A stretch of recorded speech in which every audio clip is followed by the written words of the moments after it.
কথা শুনেন, কথা আমি শুনতে পারবো না, আমি থানায় যাবো, আমি মঞ্জিল ভাইয়ের শালক। হ্যাঁ, মানে যে একটা অবস্থা করতেছে আমার হাতে ধরে, এখন আমার এটা থেকে মানে কথা বলি, মোবাইল কেড়ে নিচ্ছে, দেখছেন যে অবস্থা করছে। স্যারের সাথে একটু আমি কথা বলি, নিয়ে আসবো, কথা বলি, ওসি স্যারের সাথে একটু কথা বলি। আমি একটু কথা বলি, কথা বলার দরকার না, আমি একটা সাবিনেস পেলে তুমি কথা বলছো আমার সাথে যাও।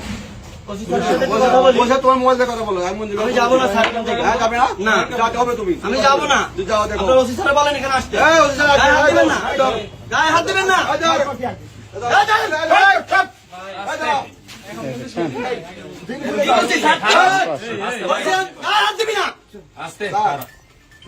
স্যার এর নাম কাবিব স্যার, কাবিব স্যার, সে খারাপ ব্যবহার করতেছে স্যার, সে বলতেছে হ্যাঁ আমি যাবো। কাবিব, কাবিব না, কাবিব, কাবিব, সে আমার সাথে কাবিব, কাবিব। ভিডিও করতেছেন কেন ভাই?